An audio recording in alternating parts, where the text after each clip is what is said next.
नमस्कार, आप देख रहे हैं वॉइस ऑफ उत्तराखंड और मैं हूं आपके साथ मयंक कौड़। आज हमारे साथ मौजूद है राष्ट्रीय दृष्टि दिव्यांगजन सशक्तिकरण संस्थान के निदेशक डॉक्टर हिमांशु दास जी। सर, बहुत बहुत स्वागत है आपका। नमस्कार जी। धन्यवाद जी। नमस्कार जी। सर, सबसे पहले तो मैं ये पूछना चाहूँगा कि जिस प्रकार आज सीएम साहब ने आज अपने जन्मदिन के अवसर पर नन्हे मुन्ने बच्चों के साथ, दिव्यांग बच्चों के साथ अपना जन्मदिन मनाया, कैसा लग रहा है आपको एक निदेशक के रूप में?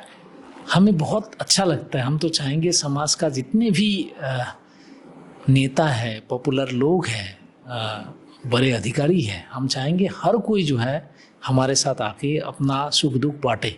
इससे होता क्या है, मीडिया का एक बहुत बड़ा रोल आ जाता है, जिसके साथ साथ हमारा जो मुख्य उद्देश्य है कि दिव्यांगजनों को मुख्य धारा में ले जाना, आम लोगों के ज़िंदगी जैसा उनको जीना है। तो जब तक इस टाइप के कार्यक्रम नहीं होते हैं तब तक हमारी इंक्लूजन मूवमेंट, समावेशन मूवमेंट जो है, असली जो हमारी टारगेट है कि ये आम लोगों जैसा ज़िंदगी जिएंगे, उनके जैसा नौकरी करेंगे, उनके जैसा परिवार के साथ रहेंगे, समुदाय के साथ ये लोग सहभागिता करेंगे, वो एक बहुत बड़ा लक्ष्य है। उसको पूरा करने के लिए ये हमारे लिए बहुत बड़ी एक सौभाग्य है कि हमारी सीएम साहब, धामी साहब हर बर्थडे में हमारे यहाँ आते हैं। सर, इसके अलावा कई सारे जो आम लोग भी हैं, कभी कभार वो भी आ जाते हैं जन्मदिन मनाने के लिए। मैं भी रिसर्च कर रहा था थोड़ा सा, तो मुझे पता चला कि जो साधारण आदमी है वो भी यहाँ पर दिव्यांग बच्चों के साथ में जन्मदिन मनाने के लिए अपना आते हैं, या फिर कोई भी अपना छोटा मोटा सुख दुख शेयर करने के लिए आते हैं। क्या लगता है आपको, क्या इसके पीछे इंटेंशन हो सकता है? वो तो आते हैं, बहुत लोग अलग अलग मंशा लेके आते हैं। कुछ लोग खुशी ढूंढ के आते हैं, कुछ लोगों को लगता है कि पुण्य कमाएंगे वो। सबकी अलग अलग मंशा रहती है। कुछ लोगों को ऐसे ही खुशी होती है। हमारे लिए जो मेन एजेंडा है हमारा, वो है एम्पैथी, समानुभूति, कि ब्लाइंड लोगों की ज़िंदगी कैसी होती है, दिव्यांग लोगों की ज़िंदगी कैसी होती है। वो जब तक आप उनके साथ बैठ के, उनके साथ बातें करके आप जानेंगे नहीं, तब तक आप उनके साथ किस तरीके से व्यवहार करना है वो आप सीखेंगे नहीं। तो इसीलिए हम चाहते हैं कि समाज के हर व्यक्ति हमारे साथ आए, यहाँ रहे, हम लोगों के साथ मिले, हमारे बच्चों के साथ बातें करें, ताकि आगे जाके वो जब भी बस स्टैंड में, एयरपोर्ट में, या अपनी नौकरी में, अपनी बिजनेस में, जहाँ भी वो दिव्यांग व्यक्ति मिले, उनको पता हो किस तरीके से इनके साथ रहना है। सर, एक बहुत लंबा अनुभव आपको दिव्यांगजनों के स्कूल में एक निदेशक के रूप में हो गया है, तो कितना आप फ़र्क देखते हैं एक साधारण आदमी में और एक दिव्यांग बच्चे में? कुछ दिव्यांगता में तो बिल्कुल फ़र्क नहीं है। उनका अगर उपकरण दिया जाए, ट्रेनिंग दिया जाए, रिहेबिलिटेशन दिया जाए, थेरेपी उनकी प्रॉपर हो, तब वो सामान्य व्यक्ति जैसा पूर्णतः रूप से कंपटीशन में आ सकते हैं। उसमें से एक जैसे विजुअल डिसेबिलिटी है, उनको अगर कंप्यूटर मिल जाए, लैपटॉप मिल जाए, शिक्षा मिल जाए अच्छी तरीके से, और सॉफ्टवेयर्स मिल जाए ब्लाइंड लोगों के लिए जितने भी होती है, तो 99% ऐसे जगह हैं जहां वो आपके और मेरे समकक्ष में कंपटीशन में आ सकते हैं। कुछ दिव्यांगता है जिसमें ट्रेनिंग देने के बाद भी, बहुत मेहनत के बाद भी उनको सपोर्ट की ज़रूरत होती है। जैसे इंटेलेक्चुअल डिसेबिलिटी है, मानसिक मंदता है, ऑटिज्म है, सेरेब्रल पाल्सी है, मस्तिष्क का पक्षाघात करके है, बहुदिव्यांगता है। इस प्रकार के अनेक दिव्यांगता है जिनको अतिरिक्त care, high support need group कहते हैं। तो उनको पारिवारिक या हमारी थेरेपिस्ट की सपोर्ट ज़िंदगी भर की ज़रूरत पड़ती है। और जो हियरिंग इम्पेयरमेंट है, कान से नहीं सुनते हैं, या ब्लाइंड है, या ऑर्थोपेडिक डिसेबिलिटी है, मोस्ट ऑफ द टाइम इनको अगर सही उपकरण, सही थेरेपी, सही फैसिलिटी मिले और एक्सेसिबल मिले, समाज में एक प्रकार का लेवल प्लेइंग ग्राउंड मिले, जिसको हम लोग कहते हैं कि एक्सेसिबल इंडिया मूवमेंट एक चला रहे हैं। जैसे रेलवे स्टेशन जाऊँ तो मुझे सारे कुछ ब्लाइंड लोगों के लिए जैसा होना चाहिए, फिजिकली चैलेंज के लिए टॉयलेट, डिब्बा जो भी होना चाहिए, वो सारा मिले तो इक्वली चल सकते हैं। तो नौकरी में भी वो चीज़ लागू होती है।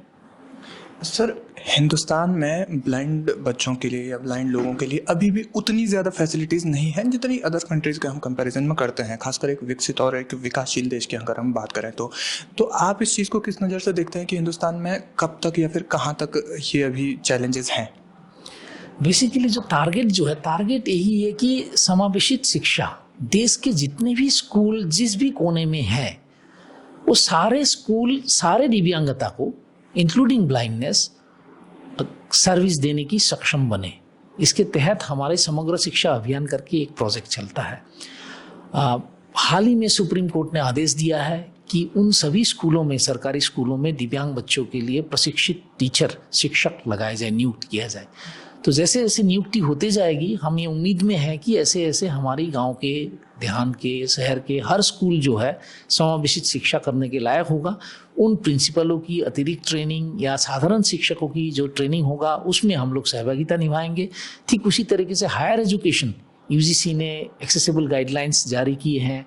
SEDG, socio economic disadvantage group के लिए यूजीसी ने गाइडलाइन जारी की हैं।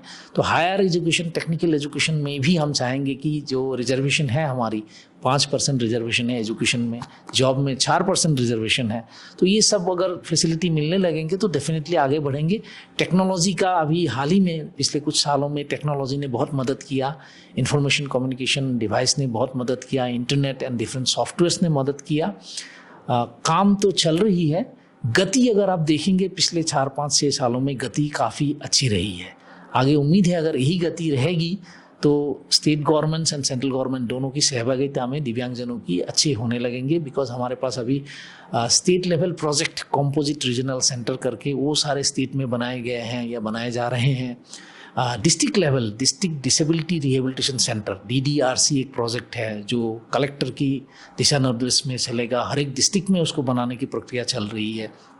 एक सेंट्रल गवर्नमेंट की DDRS स्कीम है जिसमें NGO और इस टाइप के जितने लोग रहते हैं जो दिव्यांगों को सेवा देने चाहते हैं वो अपना प्रोजेक्ट के लिए सरकार से अनुदान लेने की स्कीम आ गई है।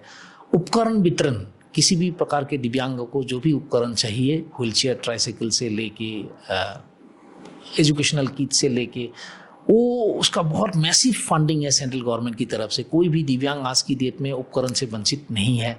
तो काफ़ी लेवल में अच्छा कुछ चल रहा है, लेकिन बहुत करना बाकी है। और उस तभी उस जो नहीं हो पा रहा है या जो कमी है वो पब्लिक प्राइवेट पार्टनरशिप से हो पाएगी। इट इज़ नॉट, गवर्नमेंट अकेले नहीं कर पाएगा।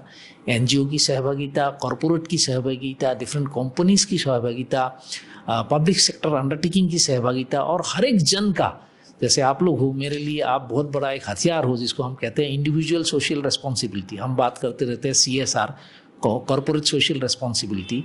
तो 500 मीडिया लोग तो आए, वो लोग तो चले गए, तो आप रुक गए ना। तो आप हमारे लिए एक इंडिविजुअल सोशल रिस्पॉन्सिबिलिटी निभा रहे हैं, सामाजिक एक दायित्व निभा रहे हैं। तो इस प्रकार से हर एक इंसान की जो दायित्व होती है उसमें फोकस करनी होगी आने वाले सालों में, तब जाके दिव्यांगजनों के लिए एक सुगम दुनिया एक बन पाएगी। सर, एक आखिरी सवाल मैं आपसे लेना चाहूँगा, आम जनों के लिए क्या आप संदेश देना चाहेंगे दिव्यांग जो बच्चे हैं उनके कंपैरिजन में? सबसे पहले तो हर एक दिव्यांगता के साथ किस तरीके से आपको पेश आना होगा। एक ब्लाइंड आदमी जब आपको मिलते हैं उनके साथ कैसे बातें करना है, उनको सड़क पार कराना है तो कैसे पार कराना है। एक व्हीलचेयर वाला इंसान अगर आपके सामने आ जाए उनके कैसे पेश आना है।